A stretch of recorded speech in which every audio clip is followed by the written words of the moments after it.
sit down with the great and the good of British politics. We'll see where this ruling takes us. These are the stories shaping our nation. Chopper's Political Podcast, available now on all platforms. Listen in and stay ahead. This is Jubes & Co with you. Hello everyone, Patrick Christie is here. GB News, Britain's news channel. Access the stories that matter to you. Take the GB News family with you on any device. And as long as you have an internet connection, tune in to GB News anywhere on the planet or beyond. GB News, the People's Channel, Britain's news channel. Exciting news. Every Friday, my Patrick Christie's Tonight Show is going to have a twist to it. We're welcoming some special guests. You. That's right, on Fridays I'm going to be doing my show in front of a live studio audience because this show is about you and what you have to say. It's going to be the same big debates, same big topics, same big opinions, but every Friday night at 9 p.m. you are invited to come on down to Patrick Christie's Tonight to be a part of the action. Only on GB News, the People's Channel, Britain's news channel.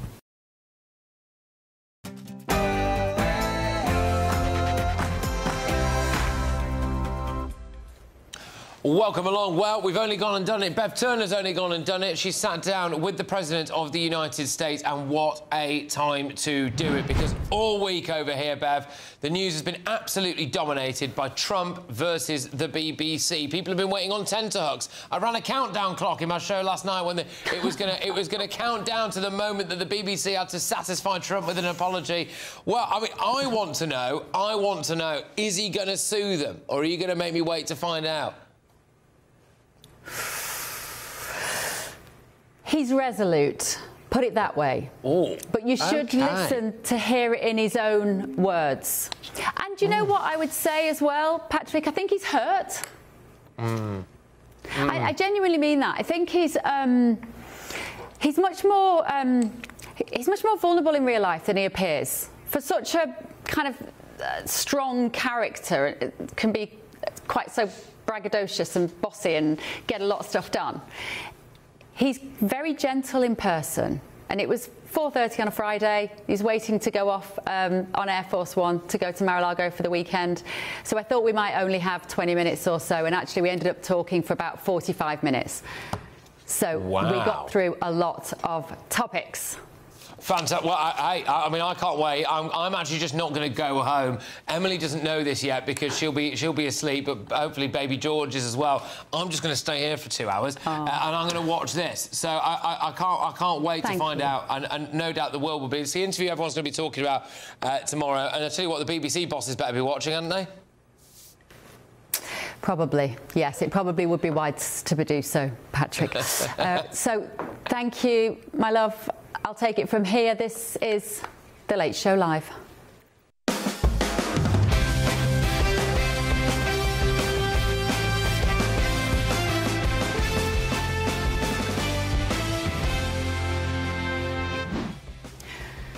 Tonight on The Late Show Live, President Donald Trump. The interview. Unintentional. Yeah. Do they say it's unintentional? Well, then they're stupid to say that. President Trump has revealed all on the BBC scandal, including his next steps and the reaction to their response. Fake news was a great term, except it's not strong enough. You know, I'd like it to be stronger. The president also let rip on immigration in the UK and Europe. I'm so saddened to see what happened in Europe with the immigration. And find out what led to Donald Trump issuing these harsh words on the state of Britain. Your country, among others, but your country is one of the worst. You talk about UK, it's one of the worst in the world. And you'll want to see who the president was talking about when he said this. I can tell you he is a disaster. He's a nasty person. And major truth bombs were dropped when he revealed what world leaders are really thinking. The leaders didn't disagree, but they don't like bringing it up. And he lifts the lid on the battles he faced trying to build those world-famous golf courses here in Britain. Let the bloody bloke build his bloody golf courses. He's an American. He wants to invest money in Scotland, he said. In Scotland. That interview right now, this evening, only on The Late Show Live.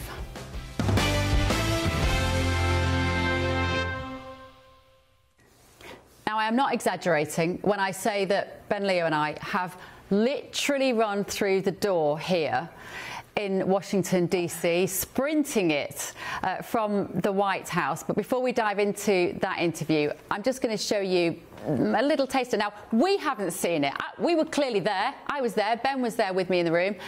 I haven't seen this yet, so it's going to be a bit like Gogglebox tonight, watching me, watching myself. So let's have a quick look. I've never seen anything this egregious, where they literally, they have my mouth move out, blah, blah, blah, and they have totally different, and when they put them together, it's not even close.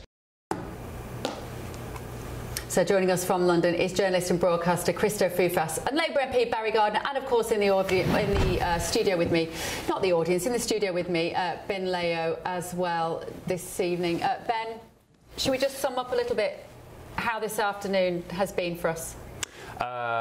Yeah, a career highlight, it has to say. I mean, for me, being in the Oval Office, the White House, what an experience. That Oval Office, by the way, is beautiful. I know President Trump has had a lot of criticism and stick for the gold decor and so on in the Oval Office, but it really, you walk in there, you can feel it. The atmosphere, the history, the grandeur. It was an amazing experience. And just by the way, just being a witness, Bev, to your interview with President Trump, a very special interview. He's a very, I'd say, a sharp guy, a man who cares deeply, not only for his own country, the United States of America, but of course Great Britain as well. He reminded you many times how his mother was Scottish, you know, his father was German, so he has an affinity for the future and the welfare of Europe as well. So yeah, I mean, what a day. It was a really special occasion. We were taken in this afternoon. There's a lot of time waiting around. It's a bit like a sports event when you're waiting in the room before the Olympic final or something like that. It was a little bit nerve-wracking, but let's talk to our studio there. Barry Gardiner, let me come to you. It's an honour, isn't it, for GB News to be have a sit down with President Trump on the end of a week when the BBC has been in the headlines? Bev, of course it is. Look, it's one of those places that, as Ben says, it's a very special place, the Oval Office, and the history does scream out at you. So I can imagine that it is rather overawing. I'm sure that you will have tried to keep your journalistic objectivity absolutely to the mark and not been overawed. But yeah, it's a very special place, and you have secured what is going to be, I'm sure, a fascinating interview. So we're all on tenterhooks. Don't keep us waiting too much longer, please. Thank you, Barry. Well, we are very honest and transparent here in GB News. It is literally being zooming down the wires, however they do that complicated process, Christo. You'll probably see it land in the office there any minute now. But we've left some of the team there quickly getting this put together and sent over to London. Christo, what would you like to hear the President say? Well, firstly, I'm glad that Barry spoke about journalistic integrity because, of course, you know, Trump hasn't witnessed an awful lot this week when it came from the BBC, has he? So it's nice that he'll be getting it from GB News. I'm really interested to hear what he's got to say about immigration in the UK. I'm really interested in his views in the UK in general. I can't wait to hear him getting stuck into Sadiq Khan because he has a special place in my heart because I can't stand him. So, yeah, there's loads. And also the eternal question, is he going to sue the BBC? Is he going to be magnanimous and say, actually, the apology is enough? I thought what you said was really interesting as well, that he doesn't necessarily seem angry about it. He actually seems quite hurt that our state broadcaster misrepresented him. And I think that's really fascinating. I can't wait to see that. And also, gentlemen, he left the interview and literally as we were leaving the White House, Marine Force 2, Marine 1, sorry. It's been a long day. I've had nothing to eat all day. Send food and possibly alcohol in the next 2 hours. But Marine 1 was leaving with the President in it as we were hot-footing it, running to the studio here. And I was told that his press person is going to get it on the iPad on Air Force One as they go over to Florida tonight, and he's going to be watching the show, gentlemen. So by all means, say your piece as usual. We expect full transparency, but just know that the president is watching tonight, and so it was an amazing afternoon, wasn't it, Ben? And also, I think we were scheduled for what, 25 minutes, Bev, yeah. And I wasn't actually counting, but it felt like an hour. I don't know what it felt like for you in the hot seat, but yeah. President Trump's aides and advisors were saying, right, time to wrap up now. We need to get on Marine One and go to Mar-a-Lago or wherever he was going. But President Trump said, well, no, hang on, no, that's fine. I'm a big fan of Bev, big fan of the channel. Let's keep going, keep going. I think it must have been at least an hour, It right? was 45 minutes. It was 45 minutes, which I think is a long time. And I was conscious of the fact that it was a Friday afternoon and he had places to go. So I did start the interview by saying, thank you for giving us this time on a Friday afternoon. And he was like, no, it's great. And we just chatted and I was just telling myself, it's only a conversation. How hard can it be? It's a conversation. That's all I'm here to do. It's a conversation. So we are putting it together as we speak. We want to hear from, obviously, everybody at home as well this evening, gbnews.com/your say. Get involved in our conversation here, won't you? And we're going to be with you until at least 2 a.m. It might be later tonight. We'll have to rebook that dinner table, I think, Bev. Yes, send food. It might be 2 a.m. It might be beyond that, because we, as we say, people are very rapidly putting this footage together behind the scenes now. And of course, we expected a 20-minute interview, and to end up with 45 minutes means it needs a little bit more work. What was it like for you for that? So you were sat there, and I guess you were zoned out. There was lots of crew around. There was lots of Trump's advisors around. Obviously, I was there in the background as well. What was it like for you, sat in that chair opposite the most powerful man in the world? You didn't seem that overawed. You seemed in control. It was a nerve-wracking setting, because we were in the Roosevelt room, actually. Just to clarify, he did take us into the Oval Office afterwards and have a little chat with some of the team, and his team are there. But actually, we did the interview in the Roosevelt room. And so it's a very formal process. Everybody obviously has security to go through, and all the cameras were set up. We had our GB News team in there and some American crew as well, and it is meticulous. And then there is, before he comes in, you get intermittent warnings. We were due to be on at 3, and then it became 4, and then it became 4:30, and so we were slightly on tenterhooks. But it reminded me very much of when I used to be a competitive swimmer, and you would sit in the room before the race, and there would be a room where everyone sits very quietly before you go out to the blocks. And it felt a bit like that. It felt like it was Olympic final day. And so it was quite tense in that room, wasn't it? And, well, yeah, it was very tense, and it almost, I don't know if you were nervous, but I could feel there was just a tension in the air waiting for the president, such as his position, such as his power. But I said to you before he came in, maybe 5 or 10 minutes before he came in, I said, what's your goal for today? Yeah. What are you trying to achieve? And you said to me, it's for the people of our country, Great Britain. You want to get across a message of positivity about our country, but also learn about the things, some of the things America's doing well, maybe how we can pull ourselves up and find our mojo again. And you said to me you felt like you had a big responsibility on behalf of the people of our country. Do you feel like It's a big responsibility on behalf of GB News. And what's really struck me, Ben, being here in Washington and travelling with the president as well, is you're often in an international press pool. You're in the press corps with lots of journalists from all around the world, and actually not often a British journalist in that team. And I feel like, well, it's my obligation to ask the questions which affect our country. When I was in Scotland, he talked about in the interview a little bit about the trip to Turnberry with his golf course there. Lots of journalists in the room wanted to know about international issues at the time. The Middle East was important, Epstein was important, all of these big international issues. But I felt like the GB News viewers have questions for President Trump, which are all about the things that he's doing well, the way we would like our country possibly in some areas to go, what can we learn from him? I'm also really interested in him as a person, and we did talk about that a little bit. And in fact, one of my questions he really liked, and he said, I thought I'd heard every question, but I've never been asked that before, and I've never looked at that like that. So you're going to have to keep watching to see what that was. But that was very rewarding. You've heard every single question. You've sat through millions of hours of interviews. So to actually come up with something that you hadn't heard before, that felt like a bit of a win. Do you know what? I think that's testament to you, and that's also, I think, testament to GB News since we formed. We ask the questions. We see the promo videos in between shows. We call them promos, where the likes of Charlie Peters, or maybe me, or Patrick, or you, whoever, will say, what does GB News mean to people? What does GB News mean to the people of Great Britain, to the country? And it's almost a cliche, but it's true. We ask the questions that everybody else is either too afraid to ask or doesn't want to ask for various reasons. And the fact that the President said to you, Bev, do you know what? I've never been asked that question. Wow, what a question.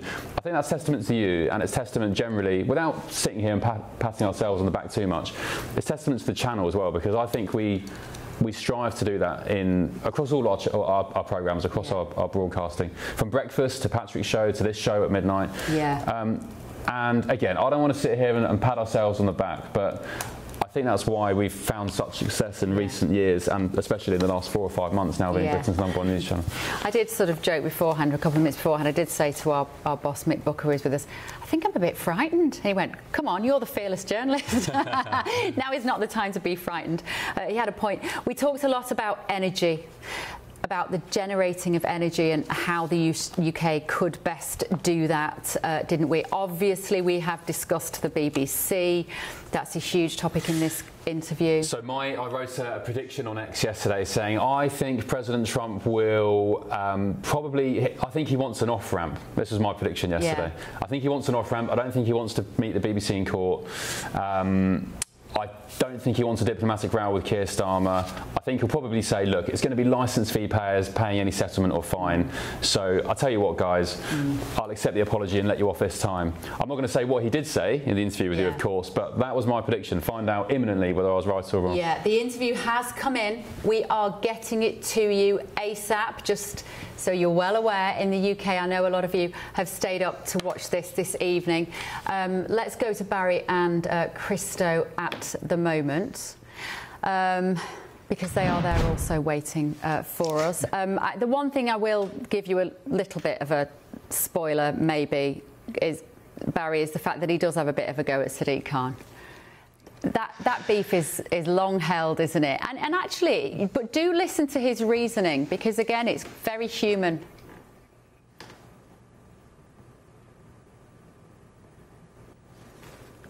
Barry, can you hear me?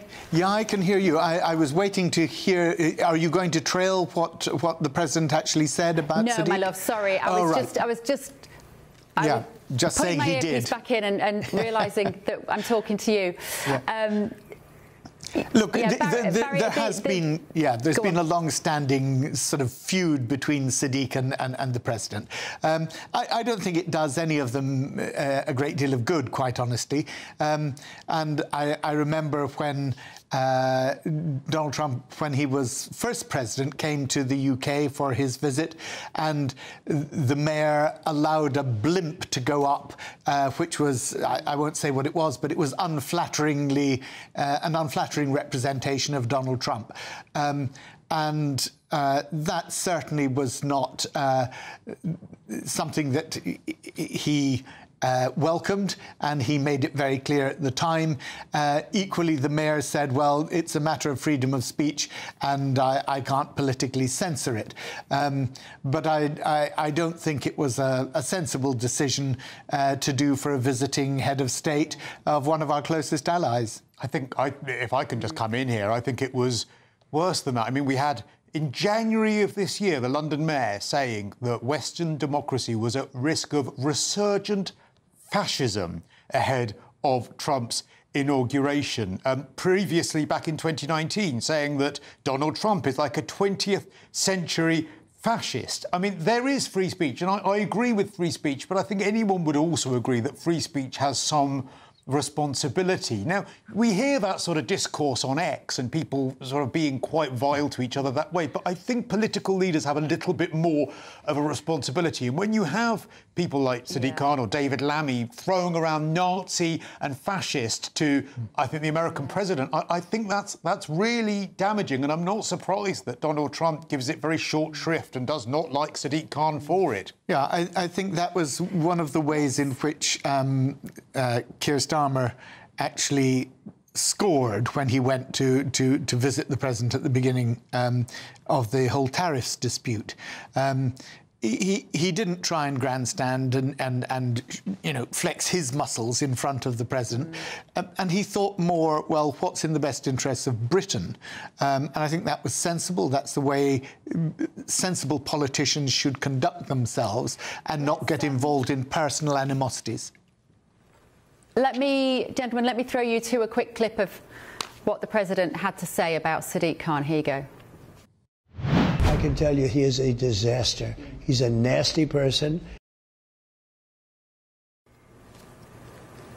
He said he's a nasty person there. We are very quickly getting this interview together for you. As we say, it was longer than we expected, which is lovely.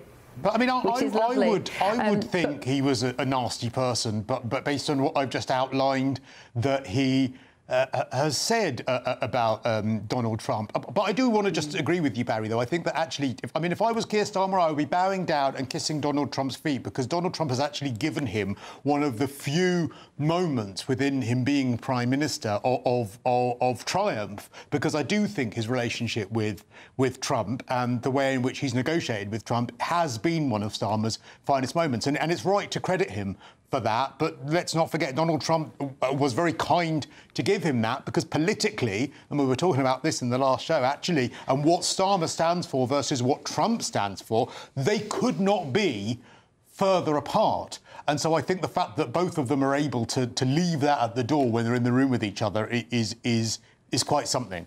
Yes, but Krista, the whole tariff dispute, tariffs in international trade are commonplace, but they are put in place when there has been a flooding of somebody's market with low-cost goods below their cost price. It's when there is an unfairness in that trade. Now, Donald Trump reinvented what unfairness was by saying, well, if the balance of trade between two countries is unequal against America, then he says that's unfair, and he then imposes the tariff. But actually, that's just the free market operating, in that more people in America want to buy European goods than people in Europe want to buy American goods. That's called the free market. Now, Trump is supposed to believe in the free market and not say, well, because there's an imbalance in trade, I'm going to put a tariff on your stuff to... But I don't think you can be an absolutist in these things. Like I just made the point about free speech. I don't think anyone believes when they say free speech that you can be an absolutist and have the freedom to defame someone. And I think it's the same with the free market. There is a free market, of course, but a free market is not absolutist. There are still parameters to a free market. There is still state intervention. There always has been market, and I think a lot of people here in the UK, they might not agree with the result of Trump putting these tariffs on, but they will support the fact that America has a president that puts America first. And I think there's a feeling here in the UK that we don't have. But retaliatory tariffs, which have always been allowed, are when there is an unfairness because somebody is trying to undercut your market by subsidizing their goods into your market. That has not been the case between the UK and America. So even the tariffs, which were lower than the rest of the world, that were put on the UK, I think they were unfair and they weren't justified. But, you know, that is the president's interpretation of what is fair and what is not. Now, I think there is a good case at the WTO to disagree with that, but in the meantime, we've got to try and live together, you know, as allies. Bev, one of the more interesting parts of the interview with President Trump was the moment you asked about the safety of London. Actually, it's when President Trump commented on Sadiq Khan, the safety of London. You talked about how he was concerned about the stabbings and crime in London. And of course, you also spoke about the National Guard in DC and how safe you felt seeing the National Guard. You talked about how you know them by first name, the National Guard troops on the streets of DC. You've sometimes seen them helping old ladies get shopping into their cars. Well, what did he say about the National Guard and maybe doing something similar in London? It's such a controversial topic, the National Guard, because effectively what Donald Trump has done is to bring in these volunteer army personnel effectively to work alongside the police. They're in combat fatigues, they carry guns, and there are a lot of people here who feel that they're just too aggressive and they don't like it. However, you also see other people walking along to the National Guard and they say, thank you for your service. And you know what I've noticed? It's often women who are looking at the National Guard and saying thank you, because they'll be on the tube platform, the metro platforms here. They'll be outside the supermarkets at night. They're just sort of loitering around where people might be going back to their cars, and they give this phenomenal sense of safety. And so I did ask President Trump whether he thought that Sadiq Khan could maybe do something similar in London. And of course then he reacted in not so favourable terms to the Mayor of London, who he has this long-standing dispute and conflict with. But I make no apologies for asking that question. Do you know why? We do need something happening in London. So what's the argument here in the US? Why do people complain about the National Guard? I hear from people in DC, they say this means that people don't want to come to the city because they see soldiers on the street. And I cannot fathom that argument. I say, yeah, but the soldiers on the street are the good guys. Why would you not want the good guys to outnumber the bad guys? And in fact, I think maybe when they first arrived that people were saying it gave the impression that the city is more dangerous than it really is. Well, you can see it in the numbers. You've got record low crime in Washington, D.C. And I don't know about you, Ben, when you're walking around, it feels very safe. Well, I said to our cameraman, Ben, the other day, walking down the street in D.C. with my phone out, texting, I said, oh, isn't it strange I can walk with my phone out texting without the fear of being swiped by some thug on an e-bike. That's right, and that's really sad. What else came out of this interview, and this has been the case every single time I've spoken to President Trump, he says, I love your country. I want your country to do well. I love Great Britain. And then, of course, he says, my mother was born in Scotland. And he's got a real sentimentality about Great Britain and who we are and who we want to be. There's no doubt about it, he wants us to do well. I mean, there were so many more questions. I wish I'd had the time to answer him and the chance to ask him. Yeah, and do you know what? He doesn't have to praise the United Kingdom. He doesn't have to talk about how much he loves the royals or how, you know, his mother was Scottish. As you said, he's got a great affinity with the UK. But also, it is true, ask anybody, it's true that a strong Great Britain makes a strong United States and vice versa. We are the strongest of allies, the closest of allies, and the longest of allies. They're our cousins. They're our friends, they're our family, and many, many people have told me since I've been here, since August, they said, we want you to do well. The late Charlie Kirk told me in April, he said, we want you to do well. We want Great Britain to succeed. We don't just say these things for the sake of it to get clicks or to seem bombastic. We want our brothers and sisters and friends in the United Kingdom to do well, because when Great Britain does well, America does well. Yeah.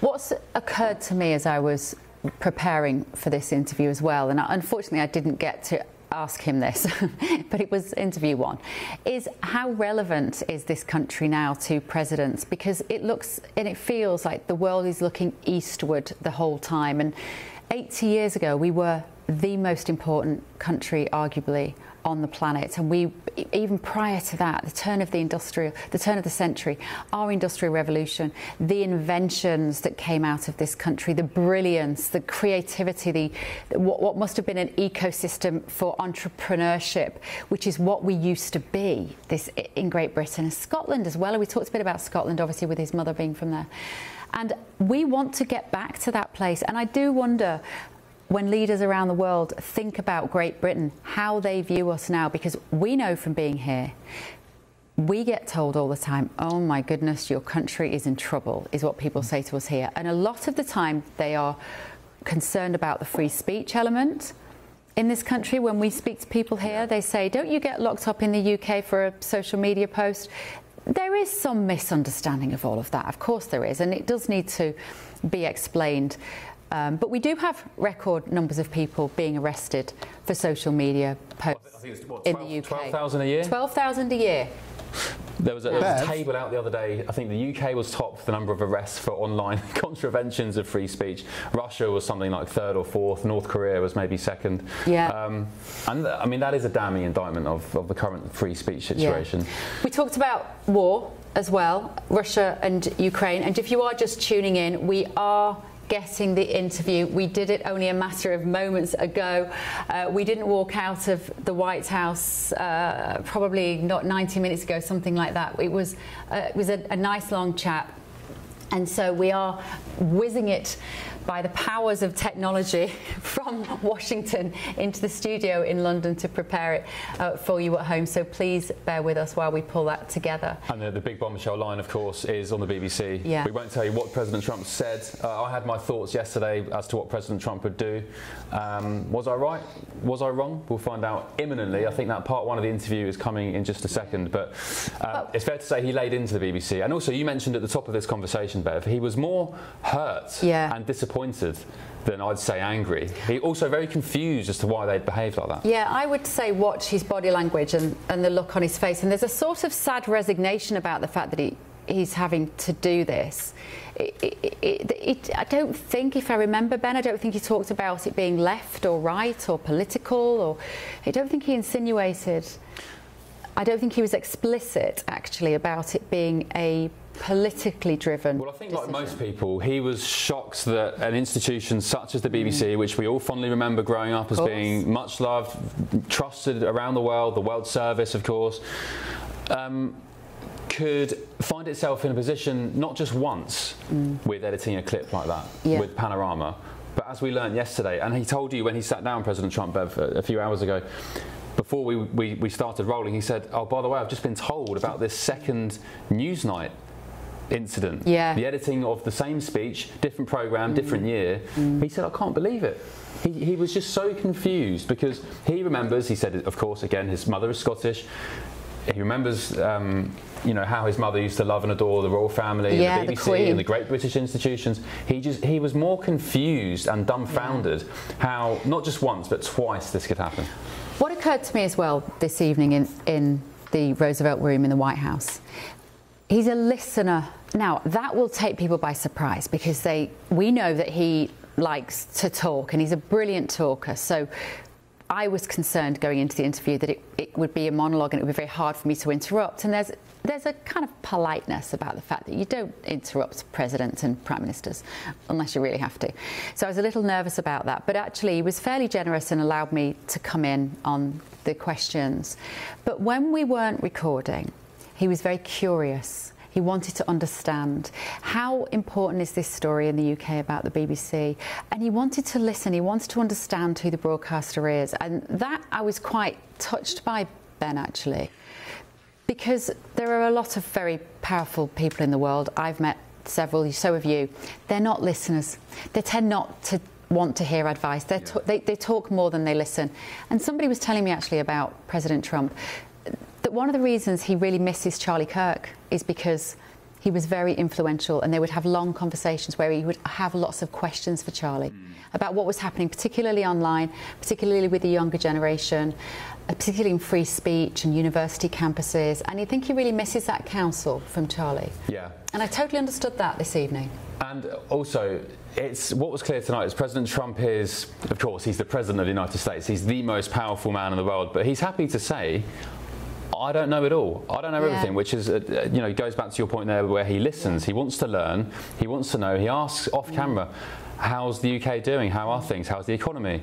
You know, are the government doing well? Are people happy? He's very, very curious. Yeah. And you don't need to be. Some of the best leaders in the world, people like Richard Branson, Bill Gates, whether you like him or not, look, he's been successful with Microsoft.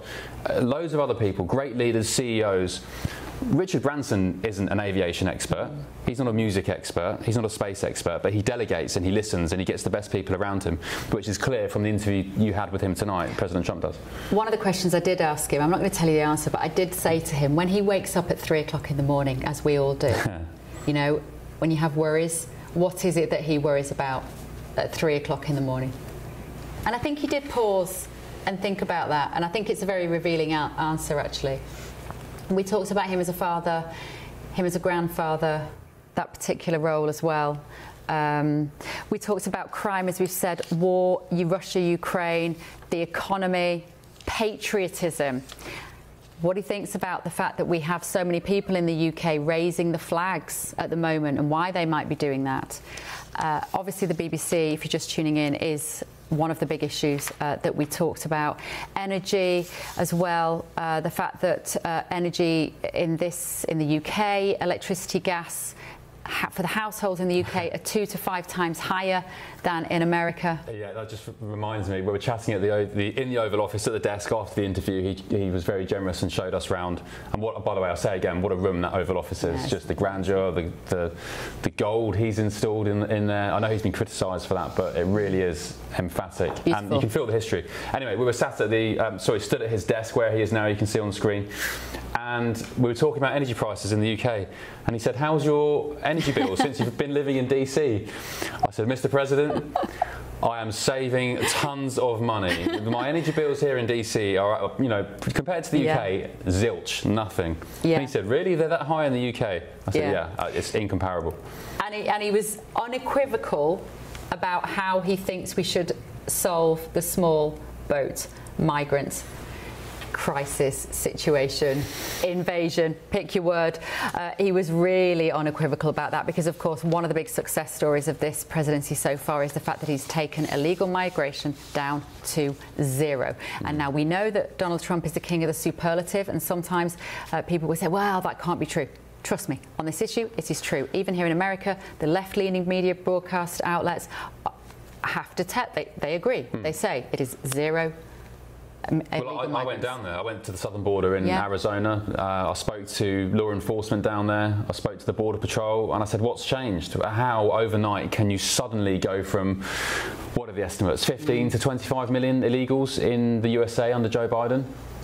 25 million at the top end, President Trump thinks. How can you go from that to the click of a finger overnight having pretty much zero releases into the United States? And again, this is such a cliche, such a cliche term, but it's the most accurate. It's political will. And as you said, the left-leaning, it's no political claim. There's no conspiracy about it, or is it 0? Is it maybe a couple of million? No, it's 0. Everybody agrees it's 0. Yeah, and also a few of you getting in touch on your say. We're just reading this now saying, I wish you hadn't told us it was ready when it isn't. We can only apologise, but trust me, this is an incredible feat to turn this long interview round in such a short period of time, to get it sent from America back to the studios in London, to Paddington, and to make sure that it is in the right condition for you all at home. We are very much working very, very hard behind the scenes. You know that GB News is a small company. You know we're a startup. It's remarkable that we even are in there in the first place. We're a very young channel with very small teams, so we really appreciate your patience. Just going back to the migration issue, so one of the criticisms of the Trump administration is, yes, they have absolutely obliterated illegal migration, but those on the left will say, okay, fine, but at what cost? They claim that ICE agents are rounding up, they claim, American citizens. By the way, I'm yet to see any proof of that. But they're basically saying you're throwing the baby out with the bathwater, you're rounding anybody and everybody up, and if not arresting them, kicking them out. There was one guy I spoke to down at the southern border in Arizona, in between, so through the wall, through the big beautiful wall, a Mexican guy. He came into the country illegally 22 years ago. He'd had 3 children in the United States. He claimed he was working and paying tax, but I said, well, if you're illegal, how are you paying tax? You didn't have a social security number. So that's the argument. It's okay, you've stamped out illegal migration, but is it worth it being so clinical in that way? I mean, many people who voted for Trump, and I guess many Brits would say, yes, of course it's worth it. That's what they voted him in for. Yeah. Thank you, GB News, says Molly, for sending our smiling assassin to the White House. Molly says, my mum was a Turner. No nonsense. Well, thank you, Molly. Daniel's saying the Democrats have imported people from cultures that are corrupt and whose people believe that the rich got so through corruption rather than free enterprise. That's why they're complaining about ICE, which is the Immigration and Customs Enforcement here in America, and the troops pacifying the inner cities. They do not want America to re-establish itself, but it does not, then America is dead. Donald Trump is bravely unifying the country, says Daniel. The decline, in my opinion, started when the Democrats in the 1965 changed the immigration formula called the Nations of Origin. Then it's a very, very long message. I'll have to read that a little later. Of course, the Democrats would say that wasn't their responsibility. Bev, what do you reckon the BBC will be thinking about tonight ahead of this interview? The deadline, of course, has passed for them to respond with a compensation offer to President Trump. I think it was 10 p.m. last night, wasn't it? What do you think is going on in BBC HQ amongst the board? I don't know. I think that the BBC are in a very difficult position right now because obviously the most powerful man in the world is threatening to take them to court. And a bit like President Trump, I think that's sad above all. I think that's a really unfortunate set of circumstances. I have said many times in the last week, I do not want to see the end of the BBC. No. Personally, talking personally for me, I am respectful of the BBC. I think some of their entertainment content is fantastic, but their news department cannot state that they do not take a political position on many issues. They argue they are impartial, but I could show you multiple broadcasts where I can tell you that is not strictly the truth, and we are having the truth presented to the British people. And we are having what is being presented as one-sided situations being portrayed as the truth, and that's what I think is unfair. That's where the BBC has let itself down. It hasn't learned anything in the last 5 years about all the things that went wrong from spring 2020 onwards, and we've said before on all sorts of major issues, be that man-made climate change, be it men in women's sports, be it Brexit, be it how they feel about the Reform Party, be it about how they feel about British people raising the flags at the moment. I can tell you, I would know if I turned on the TV how the BBC feel about those issues. And I don't call that balanced news. I saw an interesting discussion about the BBC this week and their alleged bias. And some people were saying maybe they just don't know they're doing it. Maybe they're just so ingrained in that way of thinking and they've not been exposed to any other train of thought because they sit within the N25 dinner set. It's group They're just not aware they're doing it. It's not an intentional thing where they're bad people, they're trying to sway political opinion. They just literally don't know anything else. I think it's groupthink, and I also believe that there are people who become very senior in news organisations, and it isn't confined to the BBC. They become very wealthy. They become detached from how issues affect real people living real lives. And therefore, if you don't often have to travel on the tube, or you haven't seen your high street change beyond all recognition, or you don't struggle to pay your mortgage every month, how can you possibly know what it's like for normal, in inverted commas, people? Well, we had it during COVID. That was the prime example. 2020, 2021, the establishment media calling for lockdowns. Why were they calling for lockdowns? All the journalists, the broadcasters, the newspapers? Because they've got lovely, massive gardens in the back of their London homes where they can go and sit with their laptops and mess around all day while the country's locked down without a second thought for the people stuck in, I don't know, Birmingham tower blocks. Absolutely. With no gardens, with screaming children and with 2 or 3 kids. It's fine to lock down when you've got such privileges, but... And I imagine it must be very difficult when you're working in a newsroom like that if you are still it's fresh out of university, or you are still young, and you don't have a country home that you can escape to at the weekend.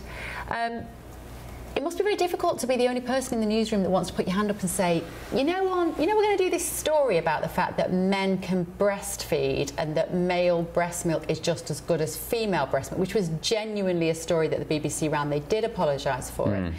But how brave would you have to be in that situation to say, I'm not comfortable with this story. There's two sides because everybody's got to pay their bills.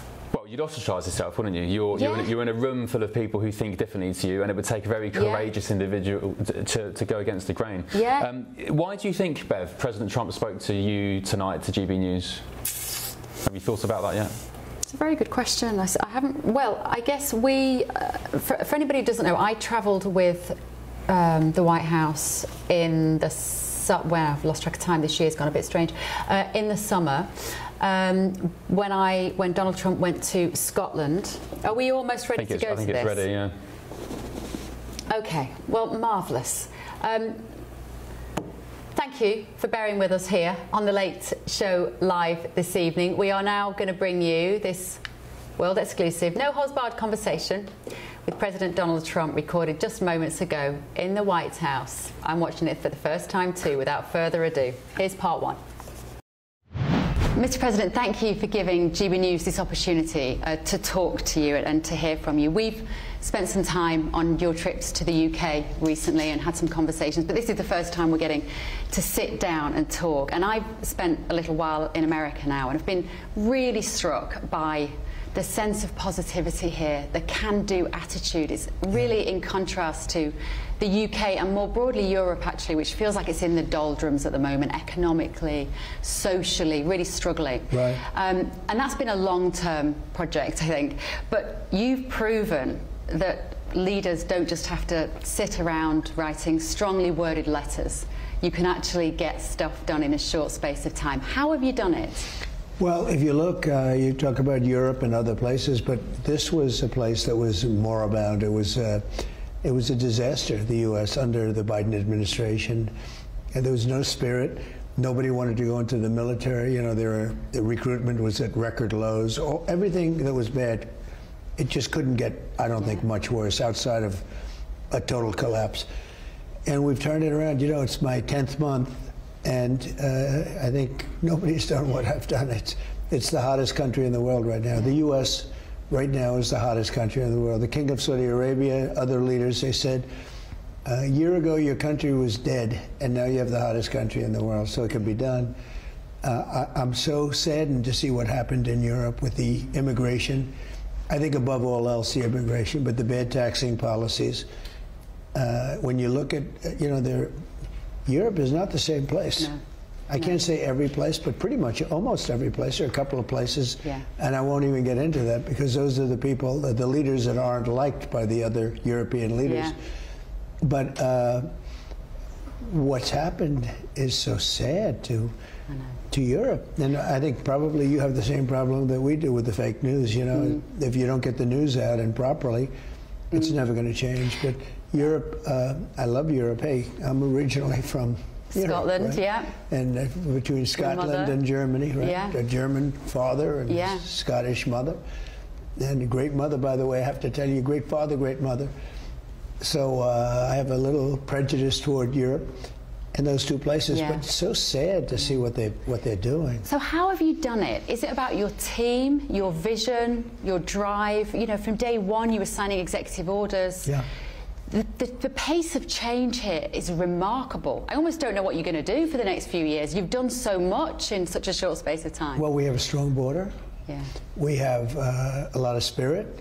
DEI is dead. It's dead. It's not even talked about anymore. Yeah. You know, like I saw this morning on television, a well-known Democrat congressman fighting with the anchor, somebody like you but not as talented, because you wouldn't have let him get away with it, but fighting with over men playing in women's sports. I said they haven't learned, because we won in a landslide. We won everything. We won all 7 swing states. We won by millions of votes, popular vote. We won in every way you could win, in like record numbers. And I see this man fighting with an anchor about men playing in women's sports. Here we go again. About open borders. He wants open borders where people can come in from prisons. I mean, when you look at Europe, where they're coming from some of the worst places on earth, and you're destroying your country. And I've told some of the leaders of Europe, you've got to stop. Your immigration is going to destroy you. If you get people from the wrong people, in our case, we had people coming in from jails, from mental institutions, from the drug dealers, and some of the worst scum. And we're getting them out, and we've got a lot of them out. If you look at some of our cities that we've, sent the military in to correct, Washington, D.C. was very unsafe, and now it's the safest place in the country. It took me 2 months to make it good, less actually, but 2 months to make it really good. Now everyone's having dinners there. We have these beautiful, nice military guys all over the place, and they look good. To me they look good because it means safety. But we took out 1,700 career criminals and criminals from other countries that came in like they come into your country. And Europe has to do something about it. Well, we are doing something. Even Chicago, we have a bad governor and a bad mayor, and we're fighting with them all the time. But crime is down now 40%. And we've just done a little splurge, and crime is down 40%. In Memphis, we're in Memphis right now, Memphis, Tennessee, very, very dangerous, bad place. We've almost got it fixed, and this is after a month, less than a month. What it shows is it can be done. And Washington, D.C. is such a great example because people were afraid to walk outside, and now they're walking down with their children in the middle of the street. I'm a big fan of the National Guard here. Right. I'm pretty much on first name terms with the guys on the corner of my street, and they're so friendly, and you see them putting shopping in the car of old women, and it counters this idea that they're an aggressive presence on the street. They're not. We've got such a crime problem in London, and I wonder whether Sadiq Khan should do something similar. He's a terrible, terrible mayor. And as an example, I was a high-ranking officer, sort of always, or a president. Even as a civilian, I was a respected person. He treated me very badly. I said, who is that guy? He's a terrible mayor, and look at the crime you have in London. My mother loved London. She loved that city. She'd always talk about, that was a different London than you have today. Today you have people being stabbed in the ass, or worse. But no, it's crazy. It's true. It's awful. Crazy. It is. It feels much safer here. Your mayor is a disaster. Okay, I can. I don't know him. I don't even know what. If you put him there, I wouldn't even know who he was. I can tell you, he is a disaster. He's a nasty person. And he's letting crime go. You have areas in London, and you have this in Paris too, where the police don't even want to go anywhere near those areas. You have Sharia law, where they don't even want to obey the laws of, your country or France or other countries. And you have much worse conditions than even that. It's crazy what's gone on with Europe. And, I'll do this interview. I hope it's not too controversial because, to be honest with you, it's just fact. It's not like there should be no controversy. And they have to do something. One other thing, energy. Your country has the North Sea. It's one of the greatest energy fields in the world. They make it impossible for anybody to drill environmentally. They make it, and taxation-wise, they want almost 100% of the money that comes out. So you have these great oil companies that can't go there because, and then they say, well, it's been there a long time, it's used.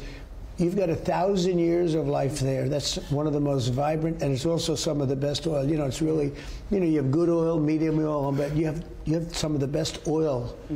Some of it's so good you almost don't have to refine it. It's so good.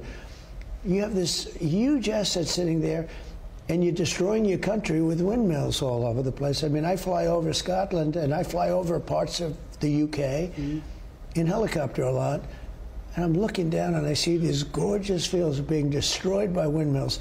The most expensive energy you can get. It's intermittent, because if it's not windy, you don't even get it. But to put up those things means you lose millions of dollars every time you put up a windmill. You lose millions of dollars because they don't make money, they lose money. You're supposed to make money with energy. You have, boy, do you have an asset. If they would open up the North Sea again, you could open it up in split seconds. Every oil company would want it. Look at Norway as an example. Norway is a very rich country. They have the North Sea too. They say you have the best part of it. Who knows? But Norway's immensely wealthy because of the North Sea, same North Sea as you have. Why don't they do something? Why don't they supply your country? Your energy costs are among the highest in the world. It's crazy. It's got to be because there is this assumption that the climate is warming up because of man, and that we have to have more renewables. And renewables, in principle, sound like a great idea. Use the sea and the Beautiful wind. words, a disaster. And you know, when they talk about the climate, the whole thing is a hoax. They used to say it was started by other countries to cause problems, and they used to call it global warming, but that didn't work because it started getting colder. They even called it many years ago global cooling, but those things don't work. So now they call it climate change, because with climate change you can't lose. The whole thing is a hoax. And your country, among others, but your country is one of the worst. You talk about UK, it's one of the worst in the world. They believe this nonsense, this fiction. As an example, China, very smart. They sell the windmills, almost all of them. It used to be Germany and China, now it's mostly China. And yet, if you go around China, you see almost no wind farms. So they make the windmills and they sell it to the suckers, you know, the stupid people. But they don't have them themselves. They use oil and gas, they use coal, but they don't use the wind. But I think it takes real backbone as a country's leader to stand up in a room like he did in New York with the UN, which was, for me, it was one of the greatest moments. I could watch Without that speech. a teleprompter. I loved it. It was brilliant. They took away my teleprompter purposely. It was a joy to watch, because you dropped so many truth bombs on that room of globalists. I had no script. It was just Can you brilliant. imagine? The UN took away my teleprompter. I know. Just before I got up, I said, I'm being introduced. They say, ladies and gentlemen, on behalf of the United States of America, President Donald Trump. And I'm looking at him saying... After the escalator had already broken as well on the way up. The escalator stopped. And it didn't stop like, you know, it stopped. And I had my wife in front of me. Fortunately, I just grabbed. But it came to a sudden halt, like you heard the crash. So that was the beginning of the day, and then I got on there. And I'll tell you something that nobody knows. The speakers in the room were off. So the only people that heard me were people either listening to television, which is still your biggest audience, but we had 158 leaders in the room, and unless they were wearing the earphones, you couldn't hear a word that I said. In fact, I went out.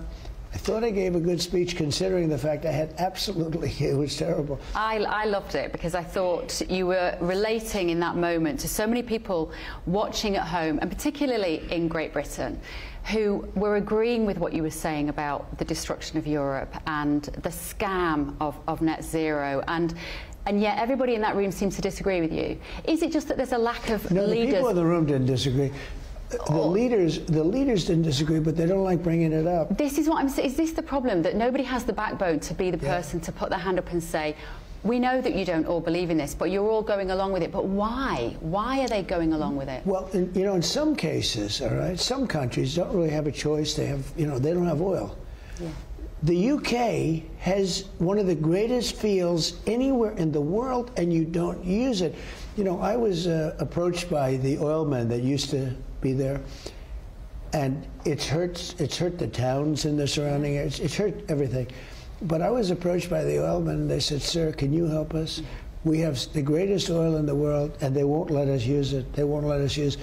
If you had some other country with that kind of, including China. Look, China doesn't have real energy. They have a lot of energy as people. They have a great energy, right? And they're great. But China doesn't have any oil. They have to go get it. And they used to get a lot of it from you. They don't do that anymore because you don't do it. Your whole economy would change, you know, because oil is so much bigger than any other subject in terms of economic wealth and in terms of lifestyle and living. And underpinning the success of a country. Well, you have beautiful, clean, really incredible oil and gas, and it's sitting there, and it saddens me. You know, I have, in Aberdeen, I have a tremendous project, and I own Turnberry too, and I own, in Ireland, I own Doonbeg, so I have 3 very great projects. And I look and I say, the value that is being wasted in this country, it's so sad. I mean, and you can only say it so much, you know, how much you're gonna, it's not your country. You feel badly saying it, you're telling somebody else what they're doing. You're sitting there with the greatest, one of the greatest oil fields in the world, and you're not using it.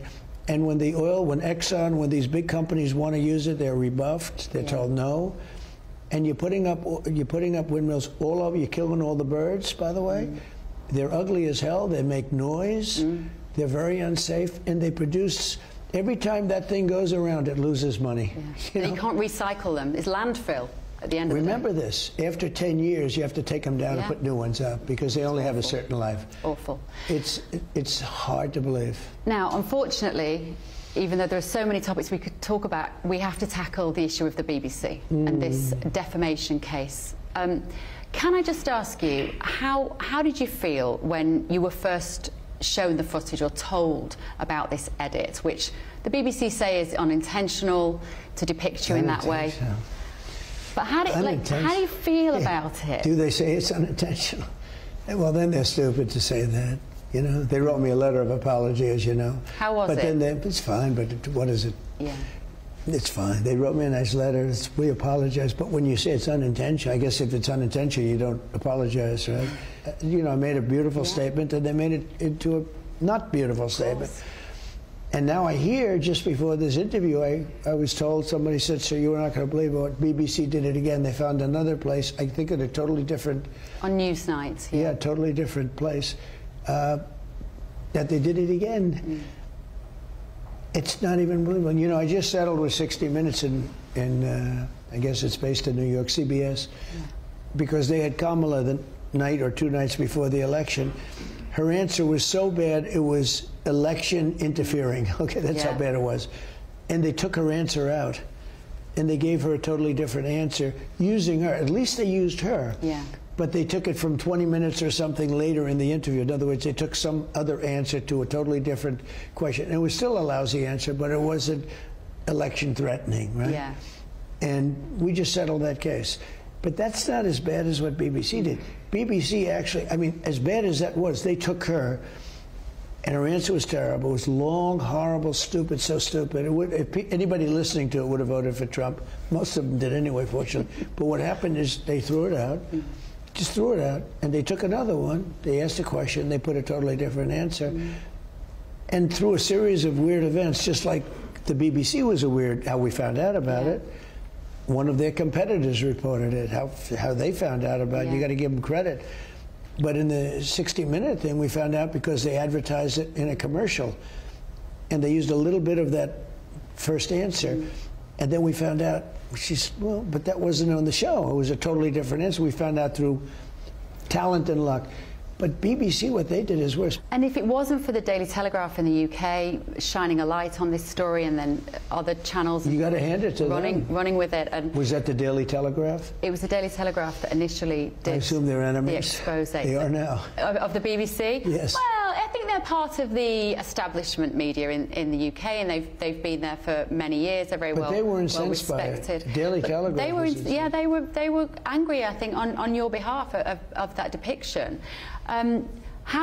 How easy was that decision to pursue legal action? You could have maybe picked up the phone to Prime Minister Starmer and just said, "Can you have a word with someone at the BBC?" Or were you quite resolute that this is something? I don't even know if the BBC is owned by, what percentage is owned, or if any is owned by your government. I don't know. It's funded predominantly by the British taxpayer, so we have to pay. Well, the British taxpayer has to have a big problem with it, because it's strange. And for somebody that's been a big story over in your country? A very big story. It's a big story over here. It's the biggest story over here. Yeah, the Director General has resigned, the Head of News has resigned over this.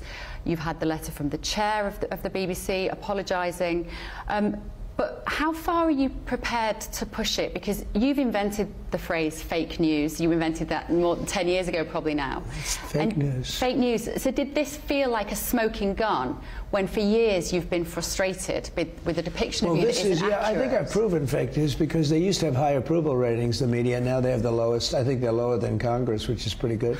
So, no, fake news was a great term, except it's not strong enough. I'd like it to be stronger. The word fake is one thing, but this is beyond fake. This is corrupt, what they did.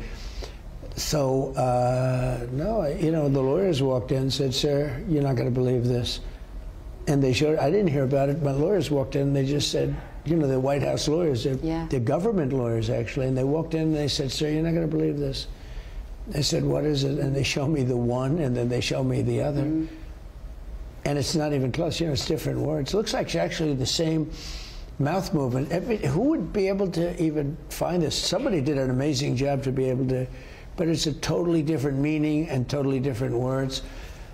So... And as somebody that understands television, I always think when I watch you, I think you have certain different hats you put on. You've got your TV guy, you've got your property developer guy, I have a lot of hats, talking about the ballroom, which I think is brilliant. And then you've got your father hat on, where you've got this amazing family.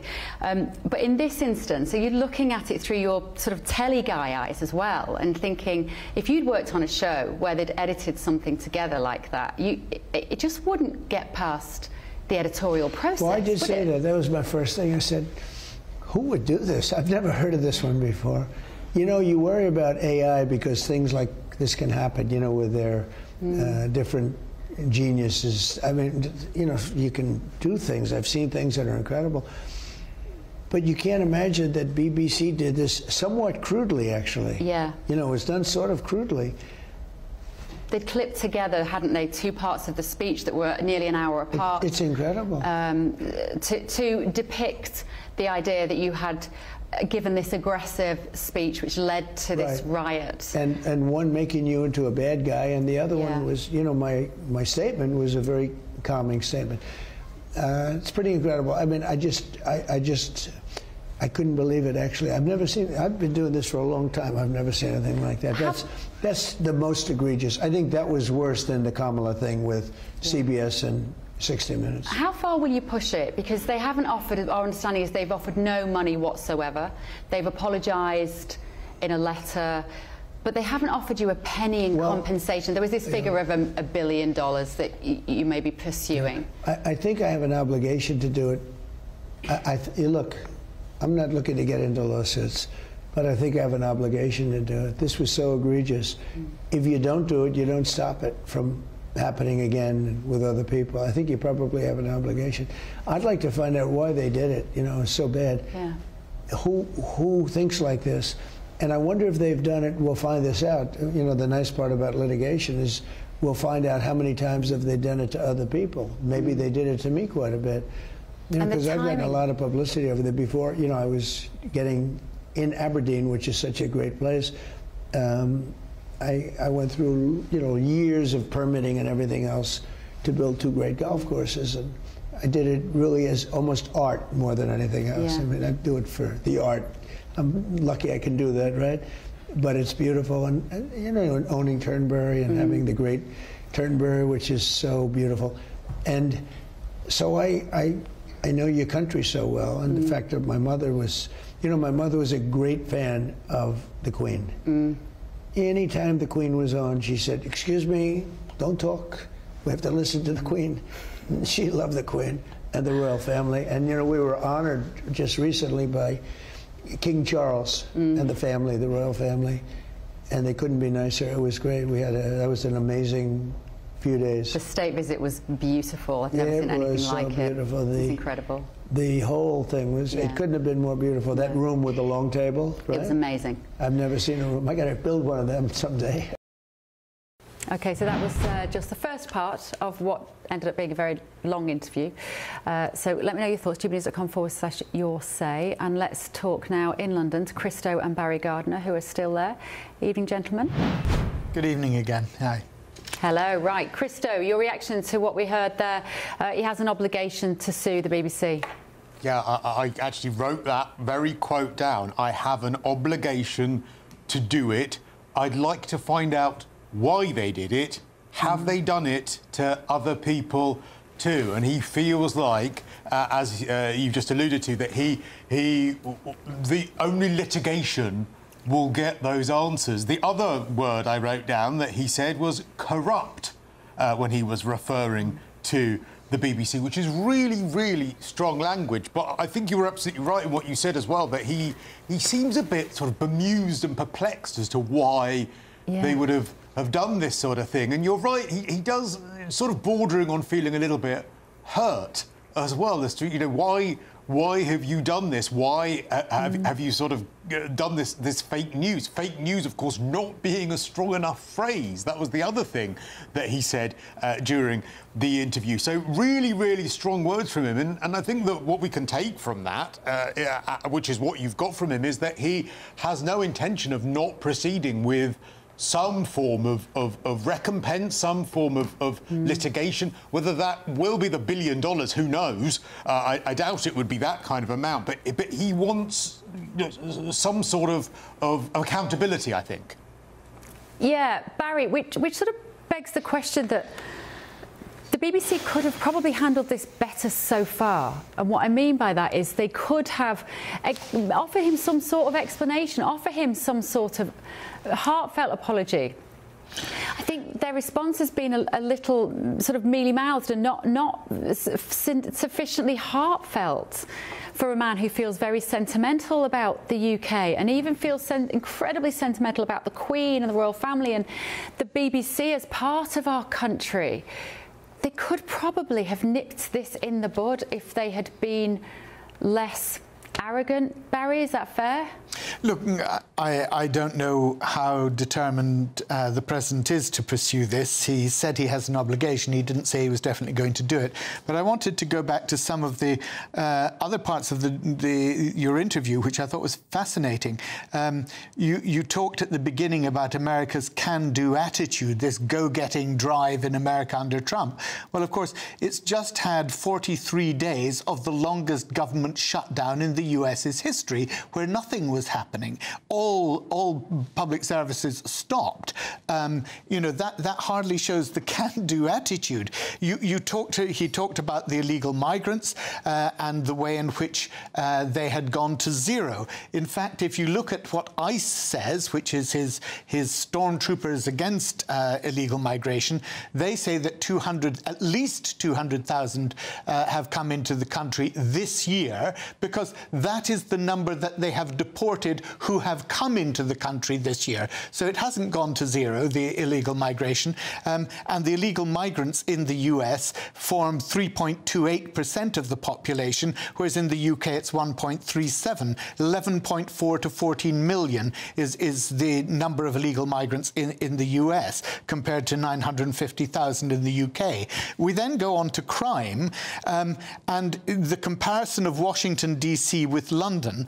The number of murders in Washington, D.C. is 27.3 per 100,000. In London, it's 1.17. And if you're looking at murders with firearms per million, that's 32.5 in Washington, D.C. versus less than 0.25% in London. So I think, you know, for somebody who wanted to throw muck at the UK in terms of crime-ridden illegal migrants, no go-getting, the figures are not in his favour.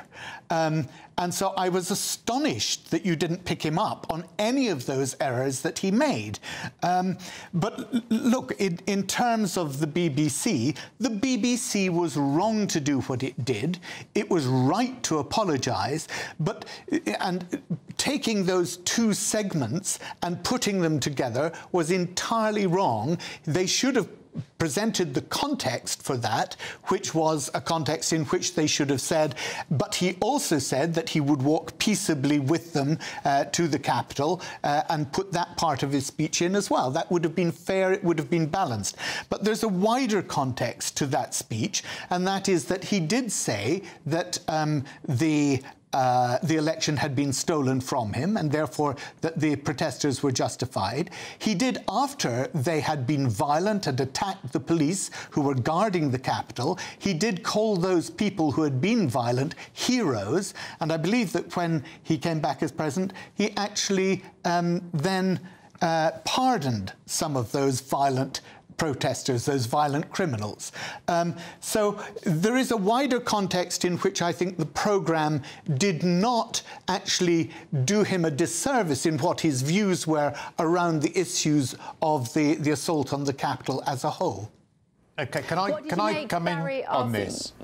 Sorry, go on, Christo. Right. Well, I just want to pick up some of your figures, Barry. I mean, we'll start with the BBC. I mean, in that panorama specifically, one of the things that the Prescott report pulled up was, firstly, there was that clip. You are quite right. But I will say to you that I don't believe even some of Trump's actions when it came to the pardoning and that sort of thing does not justify a clip being spliced together in the way in they were the way wrong. in And I've said that very clearly. But they were also, there were plenty of voices within that panorama that made the point that the anti-Trump voices. There were 10 anti-Trump voices in that panorama as opposed to one pro-Trump voice. So, you know, if you were looking for that panorama to be giving a view that was anti-Trump, perhaps about some of the issues you've outlined around those attacks on Washington, well, you know, there were more than enough voices in there that were doing that. Absolutely. Without that clip, firstly. Secondly, Gentlemen, I just want to... Go on. We've got so much we've got to get through. I just want to ask Barry's opinion on what Donald Trump said about Sharia law. Oh, I didn't hear what he said about Sharia law. Oh, he said that Sharia law is in areas of London under Sadiq Khan. Well, it's complete nonsense. The law of the UK is the law of the UK. There are different communities.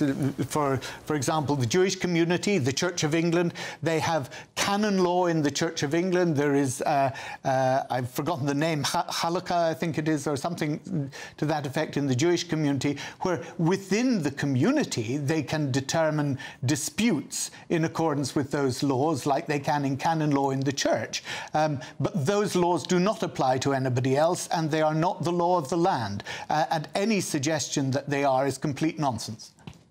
OK. All right, thank you. Let's talk. We are getting another clip ready for you. Like I say, it was going to be a 20-minute interview and it ended up being 45 minutes. So we have a lot to show you this evening. That was just chapter 1. Let's talk now to former BBC executive producer John Mayer, who has been on our channel plenty to defend the BBC in the last week. And John, it's always an absolute pleasure to talk to you.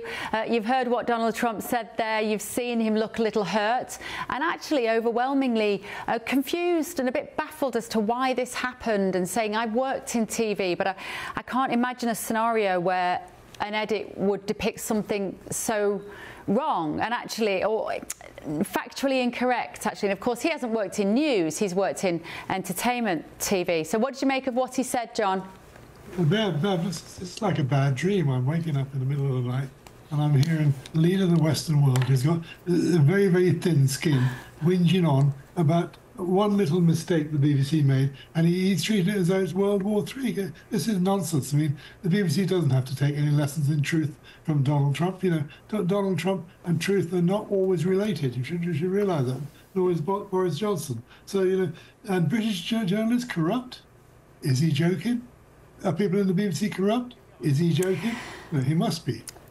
You know, I think what it is, John, I think in the absence of any other explanation, he's looking for a reason why he would be depicted by that way on the national broadcaster. There's almost a kind of naivety about him, and I know that will surprise people because he's often the butt of the joke on the BBC. He's the punchline to the jokes, and he has been for many years.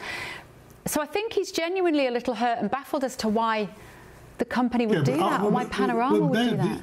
He's saying they're corrupt, you know. He's saying, you know, and I worked in the BBC. I didn't come across any corrupt people. You know, that's a terrible, terrible thing to say about journalists. You know, they're not. And remember, the BBC is still the most trusted broadcaster in the world.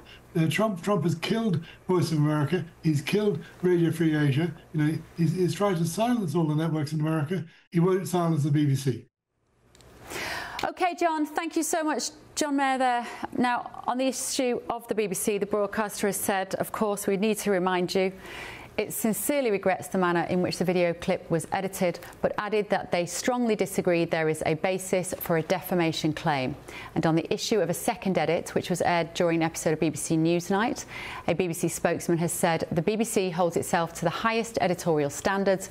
The matter has been brought to our attention and we are looking into it. Let's speak now to Donoghay McCarthy, eco-journalist, because Donoghay, I want to get your response on what Donald Trump there said about the climate scam.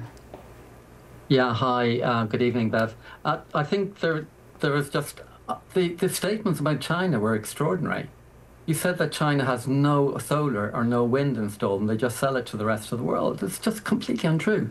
China has actually a third of all solar panels installed in the world is in China, and 60% of all installed wind turbines in the world are in China. Last year, China invested 70% of the entire world's investment went into their own renewables. So on that point alone, it was completely untrue. And actually, I think what's really important about this issue is actually the money in politics. I think you, Bev, you really believe in transparency and honesty. Well, look what happened to American politics. Oil companies are allowed to pour hundreds of millions of pounds into politics. Last year, President Trump said to the oil industry, give me $1 billion and when I'm in the White House, I'll promote the oil industry and I'll actually give you tax cuts. And that's exactly what he's doing. And we need to look at that. But he does believe that using oil and gas is the foundation of a prosperous country, Donoghay, because there is not a country in the world that is low energy producing which is also rich, that produces very little of their own power and is rich. The richest countries in the world are those which are generating their own power, using oil and gas. You mentioned Norway. Do you know how much of Norway's electricity comes from oil and gas? He actually talked about Norway. 1%, 99% of Norway's electricity is green. And so actually, and in the United Kingdom, what we forget is that wind and solar energy, according to the International Energy Agency, this is not a green organization. It was set up after the oil crisis by the West, after the oil crisis in the Middle East. The International Energy Agency says that the cheapest energy is solar and wind. And in the United Kingdom, we've had to put zero subsidies for new solar and wind since 2017. And last year, we saved £7 billion of gas imports because we switched to green electricity. The problem with our electricity system is that the prices are set by the oil industry, by the gas industry. Fossil gas sets UK electricity prices, and it's the most expensive in the world. And we've got to sort that out. Thank you, Donoghay. Thank you, Donoghay McCarthy, there, eco-journalist, giving us the alternative view on that issue. Joined in the studio now by Conor Stringer and also Mally Smith are here, my panel here this evening. Thank you, gentlemen. Conor, Daily Telegraph, of course. I had to mention you in the interview, President Trump. This is a story that you guys have broken. And what did you make of what you've heard so far? Firstly, very kind of you to do that. Actually, I think it's a real statement of intent for Donald Trump here. Not only just for himself to get to the bottom of what's gone on and the doctor clip that the BBC have done with his speech, but also the suggestion that he thinks it may have happened to others. And there's obviously a belief within the White House at the moment that this isn't just about getting to the bottom of this incident, but perhaps what the BBC have behind other clips and what other kind of bias they might be responsible for. I thought he was quite frank. He's obviously relatively across the details. I think he also seemed relatively confused by the purpose of the BBC, how it was made up, the funding, and who was actually responsible, which I think obviously is probably a little bit of the motivation behind he wants to go and kind of get to the bottom of this. Well, he wants some answers, doesn't he? Mally? Your thoughts? Well, first, I want to congratulate you on the interview. One of the few things Trump and I agree on is that we both think you're a treasure. So you did a great interview there. Thank you. But look, I found it interesting, his perspective on the BBC. I obviously think he's using it a little bit to try to whitewash January 6th. But what I will say is that with the BBC, I think of it as this great institution, but it needs to reform to make sure something like that doesn't happen again. My mom, who grew up in Nigeria, West Africa, one of her first memories when it comes to actual listening to news is hearing the BBC. Because it's the only place that really had reach into Nigeria in the 1960s. So it needs to restore its confidence. Yeah. Okay, get in touch at home, gbnews.com/your say. We still have a lot more of this interview to get through, but let's pick up where we left off. Here's part 2 with my exclusive sit-down with President Trump. Talking of Scotland, for instance, average age, life expectancy in the east end of Glasgow now is 57 for men. Wow. It's lower than some sub-Saharan African countries, but there's a drug problem, an alcohol problem, health problem. And well, you'd think it would be the opposite. It's so beautiful. Yeah. The air is so good, the air is so clean, you know, everything is so good. But if you were parachuted into Scotland tomorrow to save your ancestral homeland, what would you do? Where would you start? Well, it's so amazing that when you tell me this, because you would think that you would live forever because it's so beautiful. Now, it becomes less beautiful because of the windmills. It really does. But you would think that they'd have... Now, at the same time, they have a hard life economically. You know, there's not great economics there. You know, Sean Connery was sort of a friend of mine, and he was a great guy. And I used to sometimes call him the king because he was so... But I spent years getting zoning in Aberdeen, in particular. Turnberry was different because it was built and we've made it incredible, more incredible than it even was, and it's unique. But with Aberdeen, you were starting right from the beginning, and I was having a hard time getting the zoning, and it wasn't like my real business. It was a piece of art, the most beautiful dunes, I think, in the world. And I was into it for maybe 3 or 4 years. And Sean Connery was in Scotland, and he said, let the bloody bloke build his bloody golf courses. He's an American. He wants to invest money in Scotland, he said. In Scotland, let him build his bloody golf courses. Do you know that after he did that, I got my approvals in like 2 minutes. And you've just won a record for having the best golf course in the world, I believe. It just was rated one of the best golf courses in the world. But think of Sean Connery, no longer with us. Yeah. But he said, let them build his bloody up. In other words, I'm investing money in Scotland. Yeah. And he was right. But he was so respected. Yeah. Everything, it was crazy. I said, you're the greatest zoning lawyer in the world. My zoning lawyers can't do anything, but you just make one statement.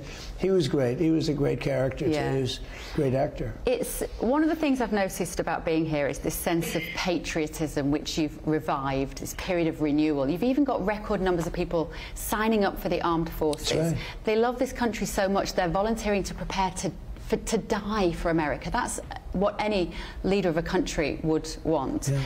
In the UK, we've got a resurgence at the moment with people putting Union Jacks and St George's flags around on motorway bridges, outside houses, and then councillors are taking them down, and it's become a bit of a battleground because we've got this timidity about who is the British people, who are we, what does it mean to be British? And so how would you define American patriotism, and what can we learn? Well, the thing I'm most proud of is that 2 years ago, we couldn't get people to join the military, Army, Navy, Air Force, Marines, Coast Guard, Space Force. That was mine. We started the Space Force, so I have a pride in it. But you couldn't get anybody to join. Even the police, you couldn't get them to go into the police. You couldn't get them into the fire departments. We have a lot of people, right? And I guess 350. Of course, we never know because they allowed so many in. You know, it's so horrible, but I stopped it. You know, we have the strongest borders anywhere in the world right now. And we had the weakest borders in the world a year ago. So I think that one of the things I'm most proud about today, to get into the military is hard. It's like getting into the best college because everybody wants to be in the military. That took place 1 year. Think of it. 1 year ago, you couldn't get them, and now it's like resurgent. Maybe we'll open up our military even let more people in. But today it's considered a prestigious job, a wonderful job. Everybody wants to be. You heard the story. We had the best recruitment numbers in the history of our country. And a year ago, we had the worst. Yeah. So it can take place fast. But they're proud of the country. I mean, I talk about the country. We have the strongest military in the world. We make the best military equipment. And by the way, we sell a lot to you. and we have a great relationship with your country, but I want your country to do really well. I want your country to do better. I know. There is a sense that we are struggling with our identity, who we are. Are we the kind of country that looks to the government to give people a handout if they haven't got a job? Are we encouraging people to go back to work? Well, your energy costs are among the highest in the world. Yeah. And yet you're sitting there with the greatest energy field in the world, one of them, one of the top 3 or 4. And you should have the lowest energy, not the highest energy. How have you done that on the border? Because we watch in the UK, repeatedly illegal migration comes up at the top of people's concerns in Great Britain. And it's not that we're not a generous country, and we've always taken refugees. I know, you feel badly about it, but you have no choice. You have a country to run. But no one has any money. And so when you have people have paid into the system, the elderly have paid into the system all their lives, and they're on a waiting list to get a new knee for a year, and yet they see people arriving illegally, being given accommodation, food, you know. You have to take them out, you have to take them back immediately. Don't forget, 2 years ago, a year and a half ago, we were having millions of people pour through our borders. You know what we have now for the last 6 months? Yeah. 0. It's incredible. 0. So we were very tough at the border. We would take people immediately back, and I had the military as a backup. Because you've seen this thing where they're trying to break down the fences and everything else. And we don't play games with our military. And we won a Supreme Court that was a Supreme Court case where things are based on merit. That means the military too. And a military has to be a certain type. We can all be politically correct and say, you know, everybody should be in the military, everybody should. Well, you have people that are born for things and people that aren't, okay? And that means good and bad. We have an amazing military now. We have people that look like they're supposed to be soldiers, and they don't play games. That's how DC is so strong now. You know, we had thugs, we had gangs, and we had people that were afraid to go and talk to them. Now you have guys that don't even do the talking. They just walk in. It's like unbelievable. So do you think we should... And we throw them out, we bring them out, they throw them out, they bring them back to Venezuela, they bring them back to different countries where they came from, and they're told never to come back. Do you think we could probably do something similar, which is to put the military... Identical. ...on the coast? Identical. And you have an advantage because actually, you know, you have so much sea. Yeah. Because sea is sort of a protector. Now, you know, sometimes they come in by boat, but it's a protection. Yeah, you could do the same thing. You know, Biden, Sleepy Joe Biden, one of the worst, definitely the worst president in the history of our country, but a man who didn't do a good job in any way. But, you know, he said, I can't stop the people from coming in because I need an act of Congress. And I can't get it. He said, you don't need an act of Congress. All you have to do is say, nobody comes into... I didn't get an act of Congress. So I had a very safe border the first time, the first 4 years. But now I have a really safe border. But I didn't have to go to Congress to do that. You're the president. It's a very strong presidency. And you say, stop the people from coming in.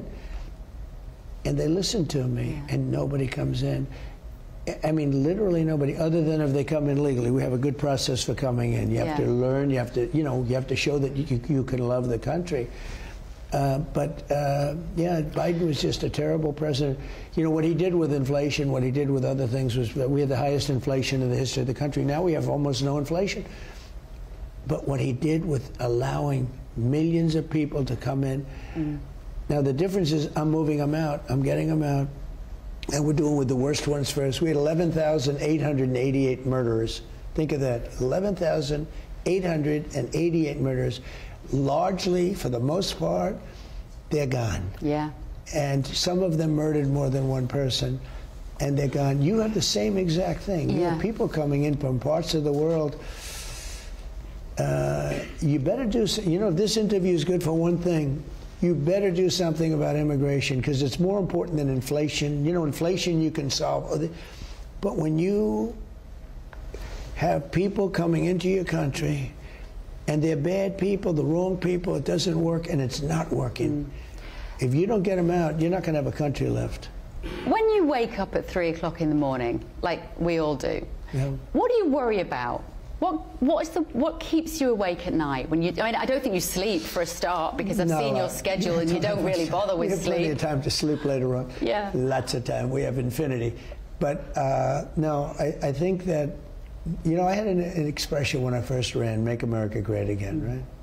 Very simple expression. I think in political history it's the best ever used, maybe beyond the United States, maybe.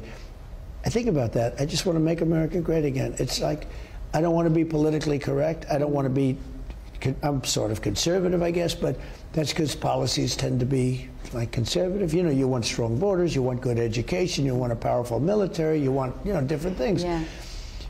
But the expression really says it all. Make America great again. You should have the same expression in your country. Make the UK great again. You know, you have so many terms. You have England, you have Britain, you have the UK, you have, but whatever you want to use.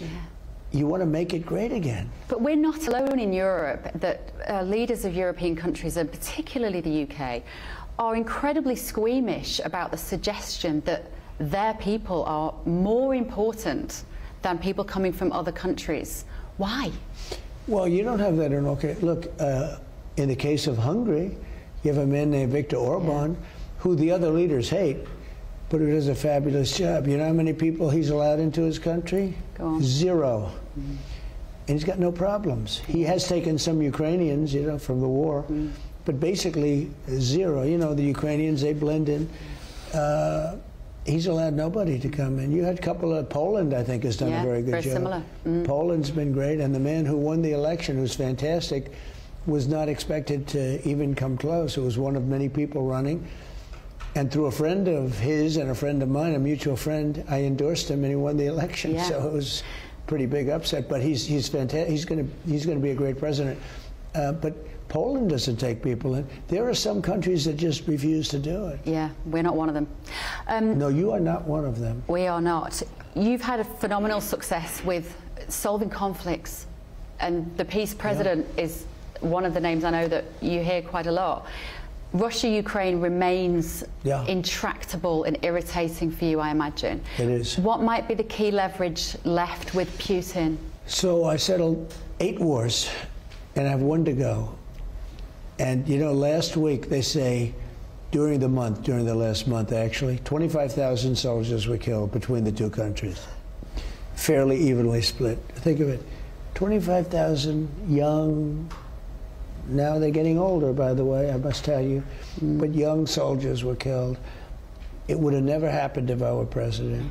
I thought I have a very good relationship with President Putin. I thought that was going to be my an easier one. Yeah. Because I solved some of the wars were going, in one case 32 years, in one case 36 years, you know, and I got them settled in like 2 days.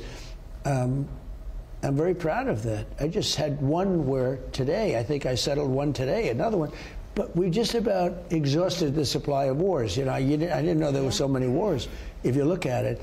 But even if you look at India and Pakistan, nuclear nations, and they were going at it. You know, they were really going at it. 8 planes were shot down. They were really, and they, you know, who knows what happens with the powerful nuclear weapons.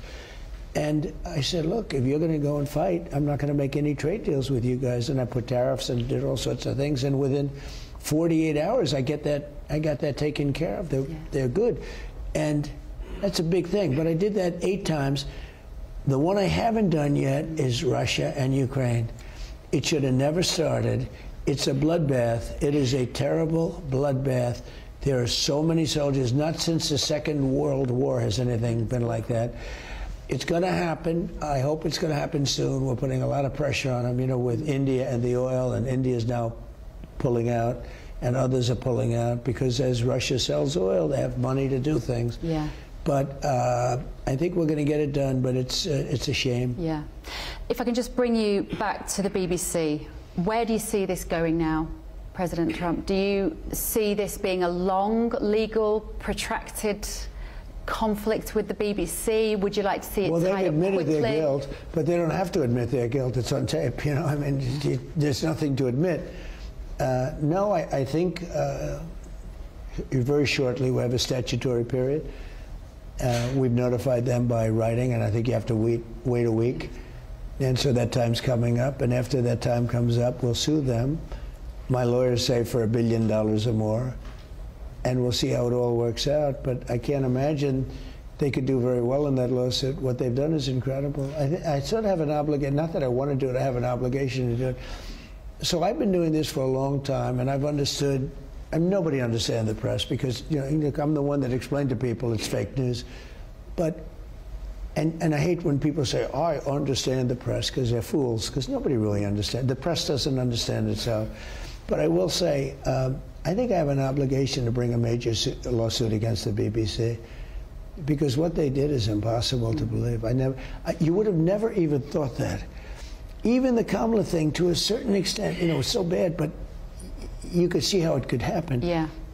And it's the idea, I suppose, that you're doing it not just for you, because your feeling is, well, if they could misrepresent me in that way, they could misrepresent anybody in that way. Well, they can be doing it. And one of the things we'll find out during this litigation, through depositions and everything, is how many other times have they done it to your prime minister? Have they done it to Nigel? Have they done it to, you know, the people that are in your country? The answer is probably yes, but we'll be finding out a lot of things over the next few months. And one of the things, you know, your litigation moves a little bit quickly in your country. So I think it's going to go fairly quickly, although I don't know that we bring it there. We probably bring it someplace in the U.S. from our standpoint. And you've had success with suing media companies before on behalf of you, and also Melania as well. Yeah, that's true. And Melania's had success. No, we've had a lot of success. Because it's fake news. But I've never had anything so fake as the BBC. Yeah. You're obviously a really good dad. Your children really like you, which is obvious. And or love. Or love you. But everybody loves their parents, but they don't all like their parents. That's true. When they're adults. And they clearly have so much respect and warmth towards you. And I often think, watching you, that actually being a good president is a bit like being a good father. Yeah. Tough love, clear boundaries, in the interests of the people that you're looking after. Does it ever occur to you how much the role is like being a father, being a president? I've never thought of it that way. I can't believe I'm getting a question I've never thought of or never been asked before. If you think about it, I love this country, I love the people of the country, but people do say, what do you recommend for growing your children? And I've seen so many children, I've seen so many brilliant children of brilliant people go bad and become tremendous failures. And I find that so much of it's caused by drugs, alcohol, you know, different substances. And I always would say to my kids, no drugs, no alcohol, no cigarettes. I'd say no cigarettes too. You know, it's not of the same, but it's, if you can avoid it. Because if you don't start it, you don't have a longing. I mean, I have friends that long to have a cigarette. Yeah. They quit smoking, but they long, and they see somebody with a cigarette, it's like they're caged lunatics, okay? But even more so with drugs and alcohol. And I would always tell my kids no drugs, because no drugs or alcohol. I said, over the years, I've seen really smart parents have really brilliant kids, and the kids are a disaster because they got hooked in drugs. And when you're hooked, it's hard to get off. And if you never start them, like I've never had a drink in my life, and I don't take drugs. Yeah. I have no longing, but people that do, the drugs they don't talk about as much, but when they see, when you have a person that suffered with the alcohol curse, and they're out to dinner and they see, you know, some of your wonderful whiskey or whatever. Yeah. When they see that coming down the plank, they say, oh man, does that look good? If you never start, it's so easy. Now, I have other problems, you know, I got plenty of problems like everybody else, but it's just not a problem that I have. And I always say no drugs, no alcohol, no cigarettes. Ivanka said to me once, she said, Dad, you're driving me crazy. Stop saying that. I'd say it all the time. Whenever I see him, no drugs, no alcohol, no cigarettes. So I think it worked, but who knows? You know, you never know. And now a grandfather, of course. How much do you enjoy that job? I do. I have beautiful kids. I have wonderful kids, wonderful grandchildren. I have a good family. Yeah. Well, lovely to sit down and talk with you. Thank you very much. Have a lovely weekend. Well, you too, and good luck with oil, energy, and illegal immigration. Thank you. So that concludes the interview that I conducted this afternoon at the White House in the Roosevelt Room there. Conor Stringer and Mally Smith are here with you. It's really uncomfortable for me because I wouldn't normally necessarily watch myself back on the telly, so that was a bit awkward, Conor. Yeah.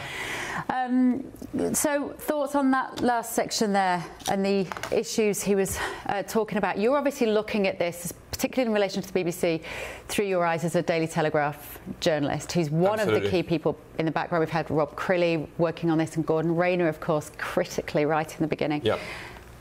He's not going to let it drop, is he? No, he's not. And I think he's almost taken this upon himself to be the kind of the enforcer of fake news. And he's not going to stop at much, is he, to try and get to the bottom of bias or allegations of doctoring or anything that he thinks the fake news have done deliberately to paint him in bad light. I mean, look at the CBS, for example, and now you look at the BBC clip. I thought it was quite telling that I think one of his quotes was referring to that he wanted to uncover more, wanted to see how far it go. Was there any other examples of the BBC? Yeah. Or who else had this been done to? He said, had they done this to your Prime Minister, was one of his questions. And the Telegraph and you yourself, Beth, have long reported the bias within the BBC. So I think actually, if this does end up being quite a long-winded affair, it'd be very interesting to see if those and other examples are dug out.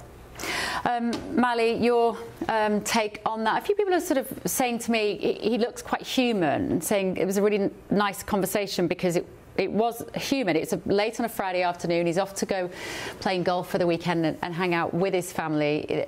There is a warmth and sort of avuncular kind of manner about President Trump when he's not shouting at people. Well, I think it was a good conversation for him, and I think he was able to hit on some of the topics that he's strong on, like immigration. I would say, though, there is something I think if you're a Republican strategist, you should be a bit worried about, which is, you know, in relation to one of the questions you asked, he mentioned inflation, and he said, well, we don't have inflation. But the problem with that is that's simply not true. When he was elected, inflation was 2.3%. It's now 3%. And if he's not careful, he could easily repeat some of the mistakes the Biden administration made. One of the chief mistakes the Biden administration made, I worked in it, and I think we did a lot of good work, but is that as inflation was rising, we did a lot of things where we were telling people, it's going to get better, or look at this job growth, or look at the GDP, but Americans were saying, I don't feel it. And he's got to be careful that he doesn't fall into that trap of saying, you know what, inflation doesn't matter. If that doesn't mean don't sell your accomplishments, but you've got to meet people where they are. I think probably in terms of the economy, I imagine yes, I think you're right in terms of the inflation not flatlining maybe in the way that was suggested. But the growth forecast for this country, for America, is beyond expectations. And that is whilst they are set to have net zero migration for the first time ever in 2025 America. Well, they've had a 5-year run-up, Bev, haven't they, to get this plan together, the Trump administration, and they've implemented it fantastically and very creatively from the get-go. This policy towards the economy is twofold. It's America first, combined with tariffs in order to drive investment, and we're seeing the effect of tariffs perhaps in the next coming months, but so far on the surface it seems to be working. It's also a reminder of how rich this country is. America is huge, you've known since being here, and the amount of investment and the amount of money it has. And when you can kickstart that economy, goodness me, is it a beast? Yeah, it is vast, absolutely, and that is entirely what he's trying to do, isn't it? Is to kickstart the economy. Let's now talk to former BBC executive producer John Mayer to defend the BBC. John, will the BBC be watching this, and what will they be thinking about what President Trump just said? Tell you what they'll be thinking. They'll want to put BBC Verify a lot of the facts. He's playing fast and loose with them, isn't he? He doesn't know how the BBC is financed. His figures on migration are wrong. His figures on windmills are wrong. You know, where does it stop? And where is he getting his legal advice from? Now, as I read it, he's got no case in Britain. He's out of time in Britain. So forget getting into British courts. He may get into Florida courts, but even there, may not. You know, he's getting some pretty dodgy legal advice on all of this. So, you know, who is he representing? Who is he the sword of truth? Remember the last person who had the sword of truth was Jonathan Aitken. And what happened to him?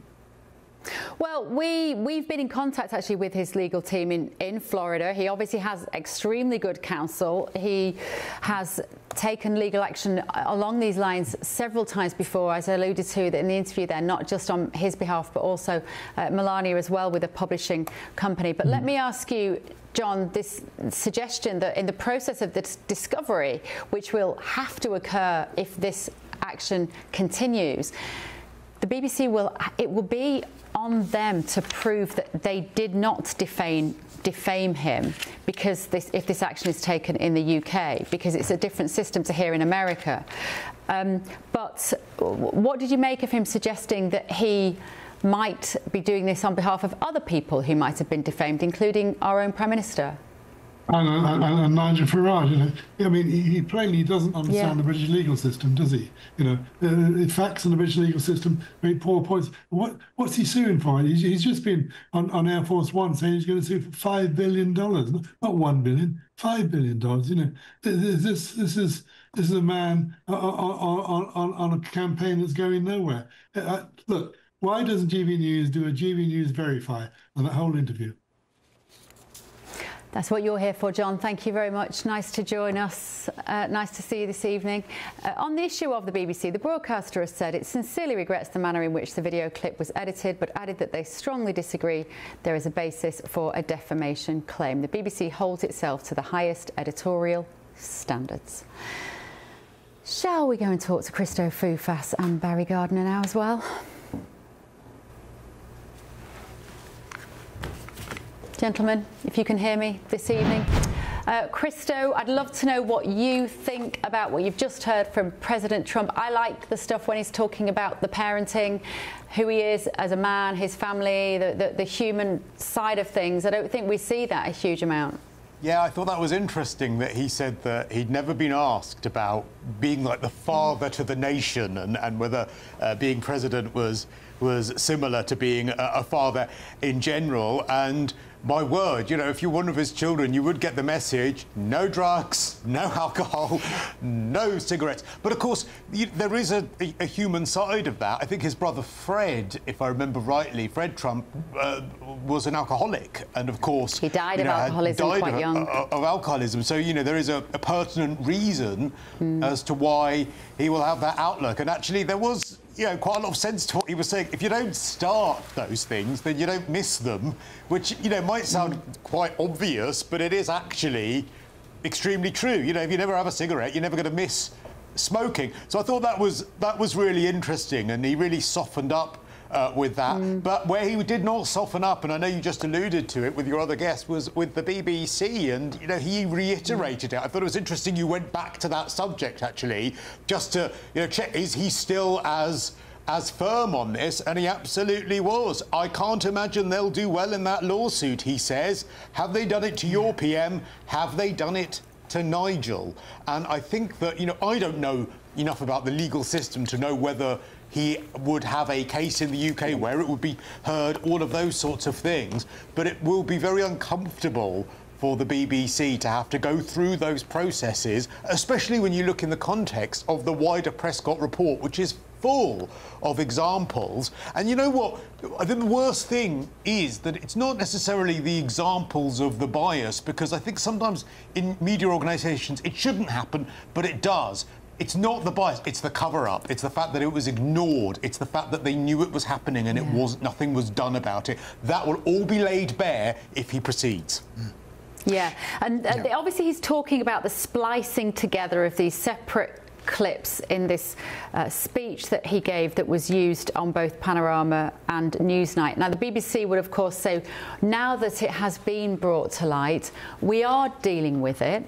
I suppose, Barry, it might be good to hear them say we are introducing checks and balances to make sure that we provide balance. Yeah, no, that's absolutely right.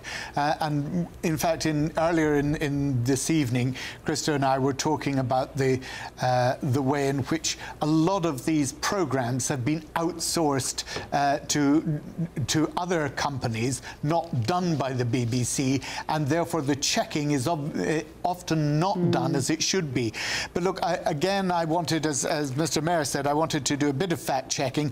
life expectancy in Glasgow is actually 73 years, even in the area that you mentioned. It is not. You're wrong. Sorry, I'm not wrong. I've just checked the facts. You are wrong. 73 years in Washington, D.C. It is 62.1. No, in the East End of Glasgow, the life expectancy is 57 years old. Yes, the East End of Glasgow, you've taken the northeast. Actually, if you take the East End on its own, you can always get pockets in any city where life expectancy is lower. But actually, in Glasgow as a whole, it is 73 years. In Washington, D.C. I didn't say as a whole, I said the East End of Glasgow. Yes, I'm trying to make sure that people get a balanced view of the facts. 73 years in Glasgow, 62.1 in Washington, D.C. USA, 79.25 years is the average life expectancy. In the UK, it's 81.6. Well, thanks for the education lesson on demographics and life expectancy, Barry. But actually, that isn't what I was discussing with him. We weren't talking about life expectancy in Washington. I was pointing out that people in the East End of Glasgow are so poor and so poorly affected by alcoholism and drug abuse after many years of a government which has neglected them, that there are some estates on the East End of Glasgow where the life expectancy of men is 57 years old. And there are some parts of Washington, D.C. where it's even lower. Look, I had huge respect for... I was drawing the comparison. I was talking about the British people, Barry, and I was talking about the fact that the British people and the Scottish people have been let down so horribly that their life expectancy is similar to countries in sub-Saharan Africa. They haven't, though. And that was the point I was making. No. You tried to take one very small pocket of one city in Scotland and one city in the UK. Scotland? Do you want to talk about the fact that the country, which was traditionally our biggest shipbuilders, can no longer afford to provide ferries to the kind of islands such as Lewis, where Trump's mother was born? Please don't try and sell me the idea that Scotland is a thriving metropolis which has looked after its people, because it isn't. Given that the nuclear submarines are built at Fastlane on the Clyde, I think you need to reconsider that. But also, when he talked about Biden having the highest inflation that the US had ever seen, actually the highest inflation was 31.69% under Woodrow Wilson. It was followed by FDR on 21. It goes Ronald Reagan, George W. Bush, Jimmy Carter on 9.36. Biden was actually 5%, almost, a sixth of what it was under Woodrow Wilson. So it's just what he says is wrong on so many counts, and you didn't pick him up on that. Well, I've just picked you up on that. So let me just tell you, I have to tell you, in fairness, the Scottish Government, in an effort to drive down drugs deaths, the UK's first legal drug consumption room has opened in Glasgow. What a shame that they need it. Shall we talk now to former Conservative MP Louise Mensch, who joins me now. I believe, Louise, you're normally based in New York, are you? Are you there now?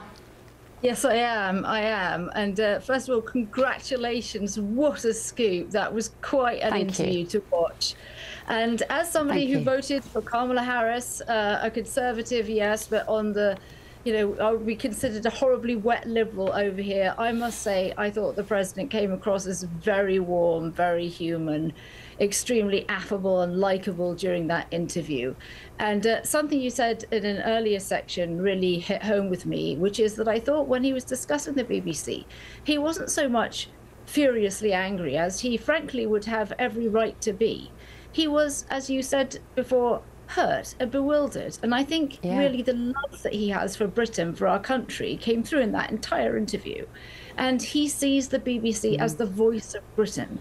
So when the voice of Britain is fitting him up, as he sees it, for no reason, he's actually hurt. Like anybody would be. You almost wanted to give him a cuddle. I don't know how else to put it. But I actually felt sorry for the President of the United States at that moment. He really seemed that he'd been hurt by Britain, and I wanted to apologise to him. Yeah, I know. He's a 79-year-old man, and he's in remarkable health with remarkable energy, but he's also an Anglophile, Louise, and I think that's what surprises him. He thought we were his friend. He thought this country was his ally, and to have that evidence presented to him, I think has cut really deep. Did you hear the bit that he said? We haven't got long, Louise. I'm so sorry it's at the end of the show, but did you hear when he said, I guess I'm a Conservative? I thought that was an interesting way to describe his politics. I don't think you could pigeonhole Donald Trump. Again, I say this is somebody that voted against him. I have a decent amount of respect for the way that Donald Trump's conservatism is Trumpism, if you like. It's not the same as John McCain or George W. Bush or Ronald Reagan. It's just about Trump. And you have to remember, for a long time, for example, Ivanka Trump was a registered Democrat. This family is not so easy to pigeonhole. They're in favor of business. They're patriotic. Therefore, common sense, as I think they would possess. And he's very much a patriot. We saw that tonight. He loves America, but he also loves the UK as well. Louise Mensch, thank you so much for joining me. I'm sorry it was so brief. I really appreciate it. Gentlemen, I'm afraid I haven't spoken to you an awful lot this evening, but you will both be back during the week. Thank you for being here supporting me for what's been a rather wild show. It's been a rather wild day, all in all. I think I need to go and eat a big steak somewhere, maybe drink a glass of red wine. If you missed the interview this evening, you can find it on gbnews.com. Thank you so much for joining me on this special night. I will see you next week.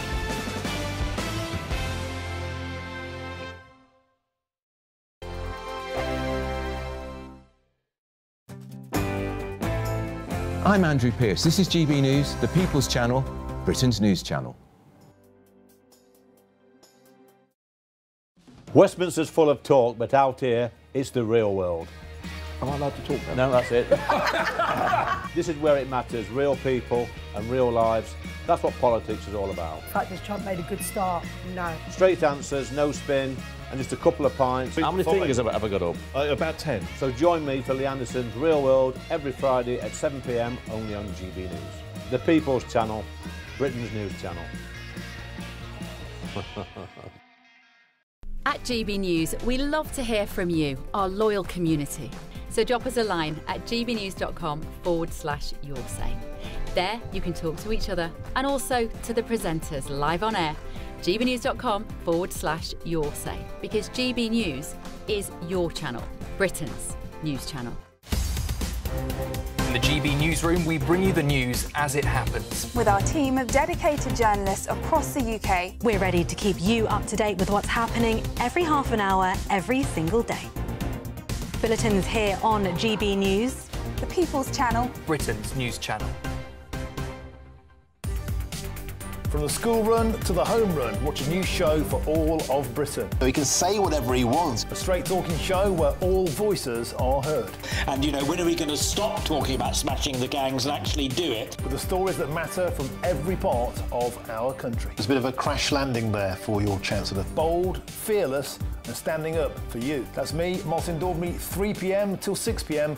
weekdays, here only on GB News. The People's Channel, Britain's news channel. No matter the state it's in, this is our nation. Join me, Jacob Rees-Mogg, for a genuine, honest discussion on where we have been, where we are going, and where we are with the people who set the direction. Tune in to State of the Nation every Monday to Thursday, 8 to 9 o'clock, only on GB News. Britain deserves a newsroom that puts the facts and your voice first. Well, and that's what you get on GB News, lively debates, lively conversation. And we're not afraid to hold power to account. And each other. So join me, Andrew Pierce. And me, Miriam Gates, for Britain's Newsroom, weekdays from 9:30 on GB News. Join me, Nana Akwe.